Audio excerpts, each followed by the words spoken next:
So I've pressed record. If you could go to the next slide, please, Sarah. Just to remind everybody that you're being recorded. So please keep your video up if you don't want to be recorded, and feel free to ask questions. Next slide, please. And next slide, please, and over to Anna. Thanks. So, obviously you're aware that we have those case rates rising very quickly. It's also a very, very fast moving situation, because I've just checked our case rates today and they've gone down to 534 per 100,000. So that's not reflected on these slides because that's literally sort of hot off the press. And my inner cynic would say that that's probably something to do with schools closing, therefore not so much testing is going on. Also, we've got Jenny on the call. Jenny's been leading in a really fantastic piece of work, door knocking, and I think that's probably led to a lot more people getting tested. So, the challenge around this case rate, it's not based on actual people with COVID, it's based on people who are tested who then come back as positive with COVID, and that's why it's different. Next slide, please. So again, just to look at it, the context, I think Wakefield's the highest in West Yorkshire at the moment and third highest across Yorkshire and Humber, but again those rates are dropping really quickly. So some of the places in the northeast said they've almost halved in a week. So that is something, it's slightly odd, something odd going on there. So as you can see, our positivity rate is still really high at 17%, although slightly lower than it was back in November when I think it was 20%. Again, indicative that perhaps we're doing more testing. Next slide, please. And you can see that in terms of our age group and the testing rates in age group, there is still that younger age group, which is the highest, at 19 to 24, which you'd expect. When you see my next slide, you'll be ready for a sharp intake of breath when we look at those rates. And again, the noughts fours are normally one of the lowest anyway, because it's harder, the symptoms are a bit harder to kind of identify sometimes in that age group. But what is really worrying is that 60 to 79 age range. Clearly those people are experiencing more symptoms, because that rate is, we'll see on the next slide, is going up. So next slide, please. Oh, and Jenny, I think this is is this a duplication, Jenny, of what you're going to talk about? Are you going through the surge testing stuff? I'm just here to observe, so feel free. Okay, so we've got Jenny on the call observing, but actually Jenny's led some really fantastic work around this. It shouldn't really be called surge testing, I think it's called enhanced testing. I just wanted to kind of share a bit of it with you, because I felt like it was of interest to the community champions. Some of you will work out of these areas that the phases we're in. So it was essentially around enhanced support and surge testing. And door knocking, and one thing I think we've really learned during COVID is that very sort of proactive approach and kind of going to people works really well. So it was conducted in 4 phases, and in the areas that had the highest infection rates and the lowest vaccination rates in Wakefield, so Pontefract, Airedale, Flanshaw and South Emsall and South Kirby. And essentially what happened was people would get a door knock, they'd be advised they could attend a mobile testing unit to get a PCR test, signpost to welfare support, and also advised and basically given a bit of advice around vaccination. And the team did an amazing job, because they managed to knock over 20,000 doors, and around 34% of people answered their door. So that's actually really helpful stuff, I think, not just for COVID, but for thinking about other interventions that we might want to do in the future. So next slide, please. And so, and sorry, this is a little bit repetitive, but basically, when they did, the people that answered, they did, 58% of them said they were willing to get a PCR test. 73% of them said they would be willing to go to an MTU, and 30% of those who weren't willing is saying because they were already getting tested regularly. So that's all really positive. And nearly 90% of respondents saying they'd received a vaccination, with 77% of respondents saying they'd received 2 doses. So again, I think, and I think we've described this before, but there is definitely something about that human face. And I know I'd received really good feedback about Jenny and the team as well, that they were really polite, and you know, it was actually seen as a really positive thing. Next slide, please. So sorry, Jenny, actually, Jenny, I don't know if I'm sort of slightly stealing your thunder, and you're really the expert on this rather than me, but I don't know if there's anything you wanted to add to that to share with the community champions about your reflections on the process. I think, like you'd mentioned, there was a lot of, we kind of tackled it as an information session rather than a your rates are high, please get tested kind of session. And I think that approach, there was a lot of people that maybe didn't have the access to information readily available either on the internet or by smartphones. So there was generally a sort of a grateful attitude within the community. Obviously, we get the flip side, and there was some people that didn't want to know, but in general, most people were very sort of grateful of the information. And throughout the 4-week period, we actually around about 18,000 PCR tests were done. So that might have something to do with our steep rates. So generally, the testing units located around the district prior to that were testing maybe 50, 60, 70 people a day, and that shot up to sort of 250 to 300, with not requiring any symptoms. So people really took on that responsibility of trying to stop the transmission, and we're grateful of the information, but generally, if one neighbour was interested in the information, the whole street tended to be, and it was a very community approach wherever we went, really. Thanks, Jenny. And I think one thing I've always said, and I don't think it's always well understood, particularly in senior leadership, is that it's not just what you do, but it's the people that do it. And I think Jenny and the team, you know, are really approachable. They are really friendly. They, you know, like Jenny said, they took that kind of helpful approach, and I'm sure that's what that makes such a big difference, and that's when you do get people really responding positively. So thanks, Jenny. And then if we sort of take that and look at this slide, which you could quite happily call the slide of doom, you'll see that this is, like, in all the time I've been doing this is definitely the worst slide I've ever shown you in terms of infection rates. And I mean, it even came as a bit of a shock to me that we've got, you know, I think the highest one there, she says, peering short-sightedly at it, is, you know, 2,437 per 100,000. I mean, that is fairly shocking. There is definitely something there around particularly that first surge we had a year ago, we weren't testing, so it's really difficult to understand if this represents more cases than we had right at the beginning. And I think there is something about the door knocking, the work that we've done around trying to find people, that's probably meant that contributed to these figures. But I think if you look at this slide as well, the most worrying aspect probably is that top slide, sorry, not the top row, the second to top row, which is your 80 plus population. And there you can see you've got that 101 per 100,000 rate, which is really, it's not surprising, because we haven't got 100% vaccine uptake, and within that uptake we won't have 100% vaccine success rate, because no vaccine is 100% effective.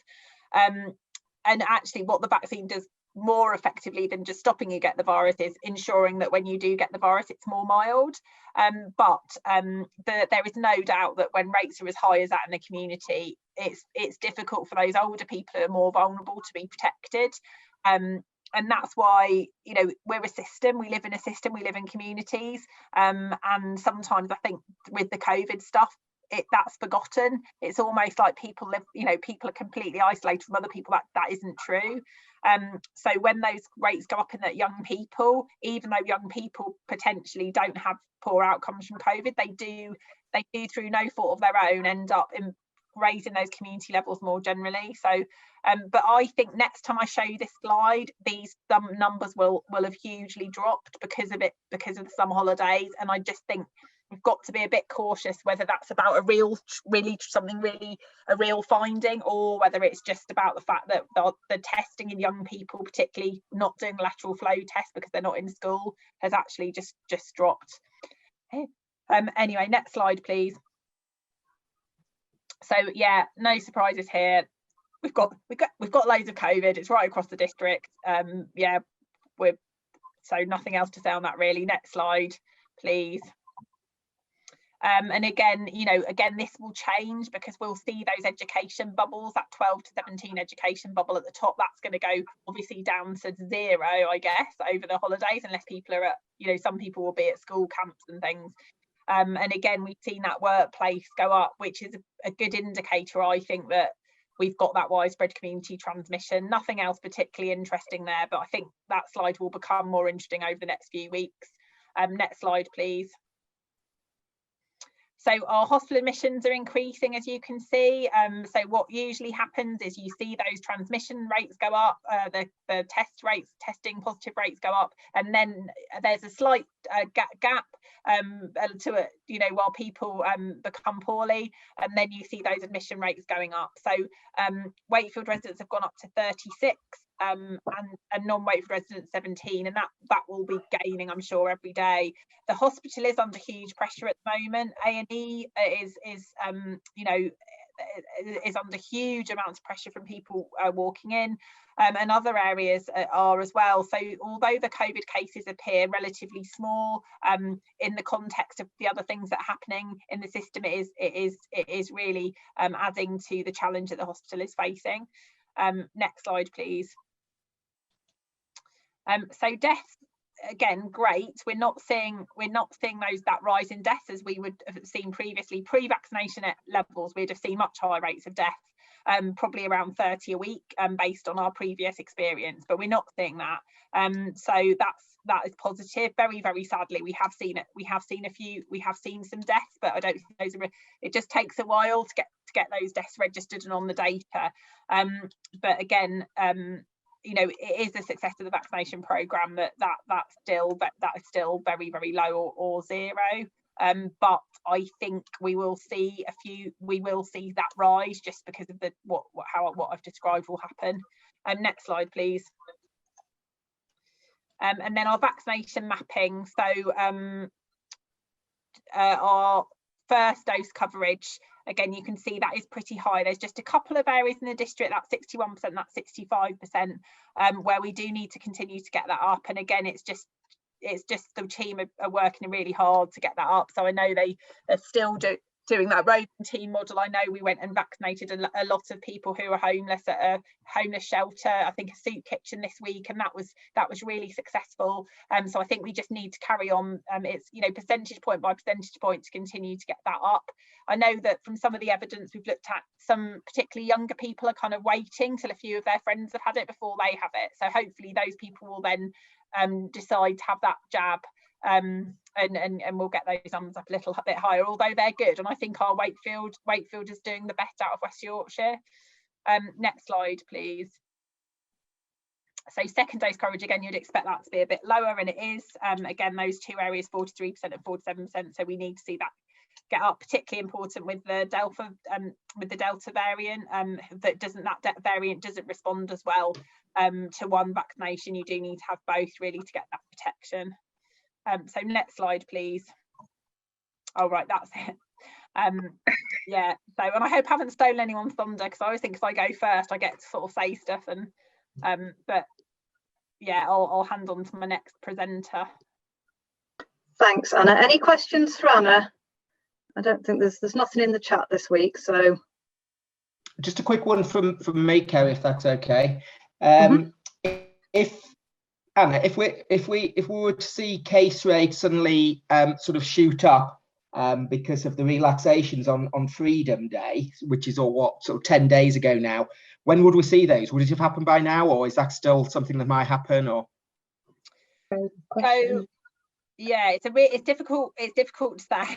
And we knew that rates would go up after Freedom Day. We expected that to happen. And I guess logically, depending on how much people mixed after that sort of, you know, for the few days after that, you'd expect there to be a lag of between 2 and 10 days, potentially a little bit more than 10 days. But then I suppose there's that snowball effect that the more people that got infected around Freedom Day then go on to infect more people. So you can sometimes see that exponential increase over a number of weeks. And because there's this real challenge around, is it that people aren't being tested but they're infected? It's very difficult to get a really accurate picture from the data. I think a more accurate idea is some of the prevalence studies that are taking place. So I think the ONS are testing people, so they're testing like a percentage of the population, and there's the Zoe study as well, which does a similar thing, and that's actually probably a better kind of a mechanism. So the chief medical officer was pretty convinced that we wouldn't peak until mid to late August. So from the data we're seeing, it looks like we've peaked, but I am slightly cynical about that data at the moment. Sure. Thank you.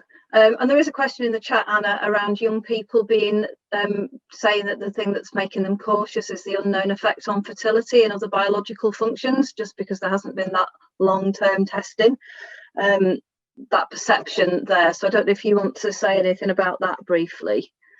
Yeah, so the fertility thing is not grounded in any fact at all. It's one of those myths that then for some reason, perhaps because it feeds into people's fears anyway, because there's so much fear around fertility, I think, generally in society, that it then sort of seems to take hold. But I mean, there's absolutely no evidence whatsoever that has anything, I mean, it doesn't have anything to do with fertility. It's like saying that, I don't know, getting the common cold would affect your fertility. It's completely disconnected in scientific terms.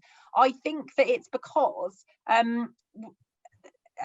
it's very difficult to license anything for pregnant women or children, and that's because it wouldn't really be ethical to carry out drugs trials in people that are pregnant, so they tend to be excluded from the drugs trials. So then when there is a vaccination, they're not necessarily licensed for pregnant women. So then what happens is they just say, because it's a short state, because it's 9 months or less, 9 months, whatever, they tend to say don't vaccinate pregnant women, basically vaccinate them once they've delivered, unless it's something like pertussis or some of the other things where we do vaccinate pregnant women, flu, because we want to protect them. So the risk from them getting flu, and to be honest, probably from getting COVID when they're pregnant, far outweighs any risk that we don't understand from the vaccine, because pregnant women haven't been included in the trial. And then that piece of information, I think, then turns into, in the mind of the public, into there's something inherently risky about vaccines for people that are pregnant. That's not it at all. It's exactly the same as most drugs are not licensed for children, because you can't ethically do widespread, well, you can do, but as a general rule, you don't do widespread trials on children. It doesn't mean that like there's any additional risk to children. It's just how the trials are being conducted. So I think that's where that myth has come from, but it's really pervasive. And I think however many times you say that's just not, it's not true, it then people just think, oh well, you're just saying that. So it's really, really difficult to manage that. And I don't really have the answer. I know that if you say tell people something's a myth, they're more likely to remember it and they forget that you said it was a myth. They just remember the fact that it's been said, and then it adds to that body of belief. So it's like I say before, don't think of a pink elephant, you instantly think of a pink elephant. If you say to children, young people, this won't affect your fertility, they're instantly like, what? Well, like basically now, why would you even mention that if it affects, it's been raised, yeah, it basically creates it. So I don't have the answer, except that there's been some really good work done with children, young people. It is all the stuff that we know, building relationships, continually communicating helpful fact, trusted, so someone trusted like a GP or someone or a nurse, it can often really sort of help people work through those worries and concerns. And I suppose the most important thing is to listen to those worries and concerns and take them seriously, because whether, not everyone's had 10 years training in public health, so why would they wouldn't know that. And we've all got stuff that we think that isn't necessarily true just because it's what we think. And I suppose it is that really trying to take it seriously and not dismiss it. But it's hard, that's quite a hard balancing act to do that whilst giving people the right information. Thank you, Anna. It is a really tough one, isn't it? Okay, I'm going to move us on now to the next slide, if that's okay. And I think this is Darsha to talk through some of the grab a jab information and the vaccination updates. Is that okay, Darsha? It is. So this one is just a quick one, just to say that we've got almost 9 in 10 people who had at least 1 dose of vaccine across Wakefield district. And together, as you can see, over 244,000 people have been vaccinated. On the second slide, it's got some of the grab a jab information. We've put a link to the CCG website where you can find more information, but I've just included the dates and times and locations for up until end of this week, but we do have some more dates on the website taking us a bit further into August.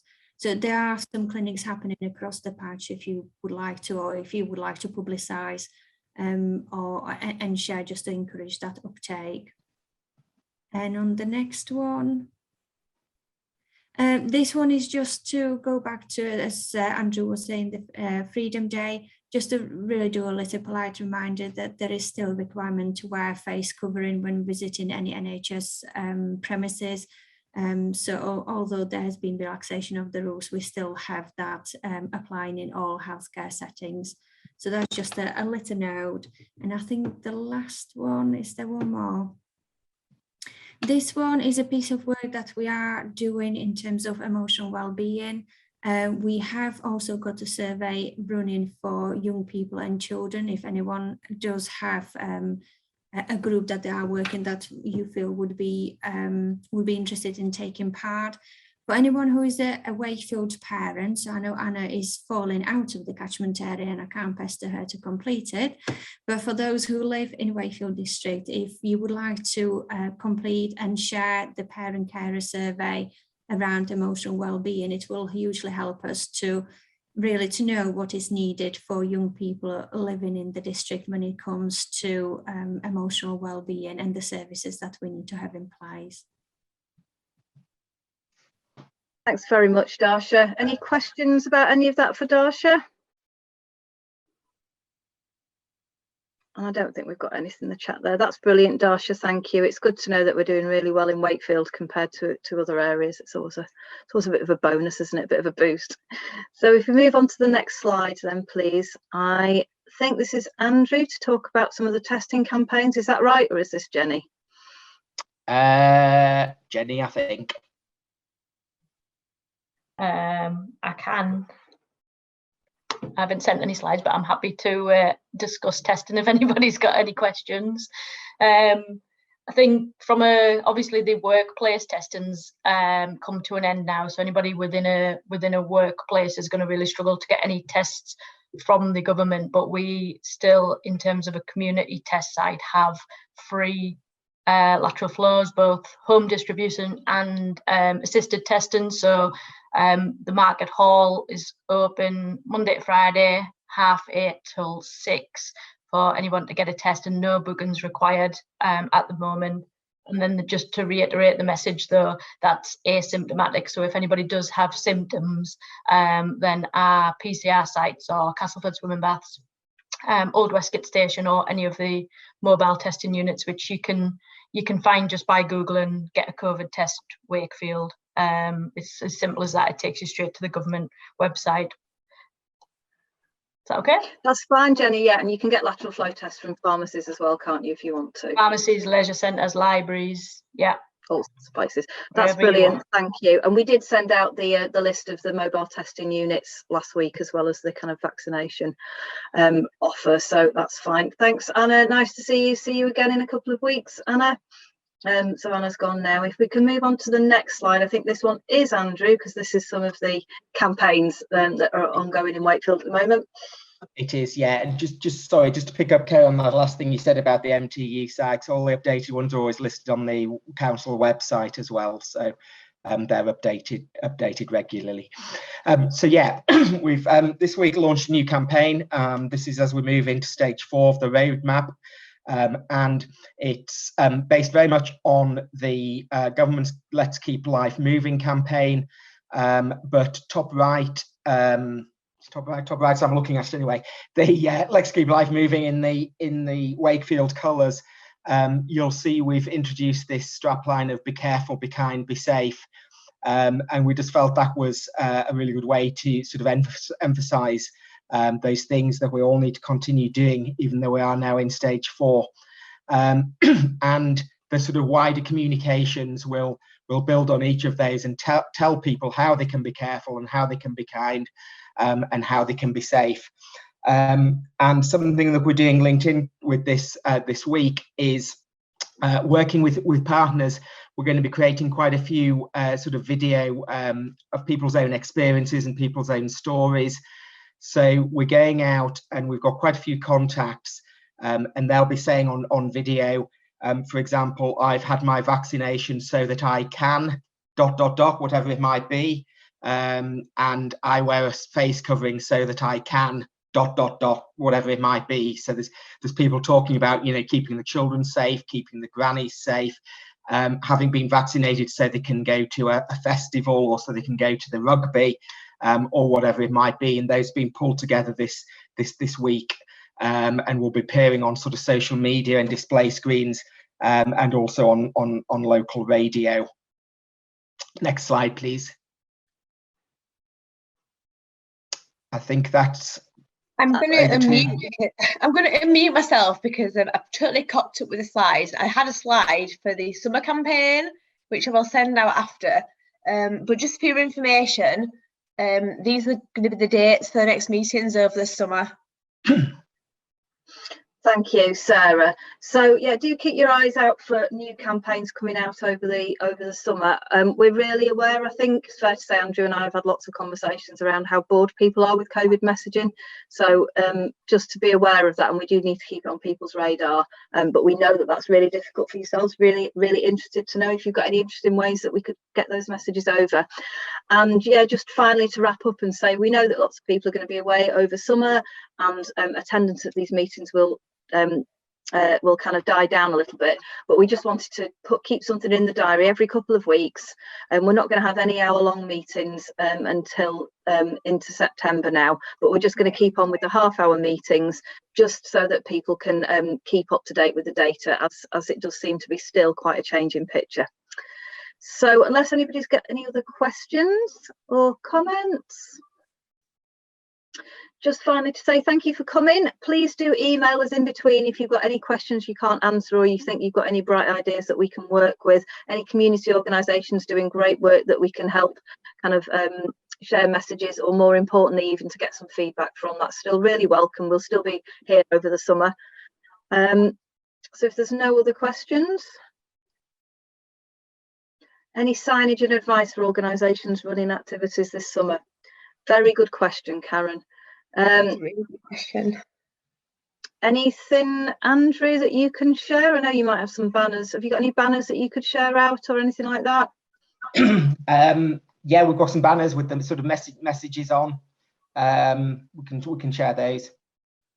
And I think lots of the publicity assets are printable, so you could print off posters and things like that. But if it's things like risk assessments, that's following the government guidance, so we'll make sure that we send out some of those links. If there's anything specific, Karen or anybody else, any specific questions, if you email them in to ccc@wakefield.gov.uk, we'll try and get some of those specific questions answered. Okay, right then, well, we're finishing on time this week. Hope everybody's going to manage to have a little bit of a break over summer. Thank you very much for coming. Thank you very much for still being here with us after all of this time of COVID Community Champions. Very much appreciated. And I'll see you in a couple of weeks.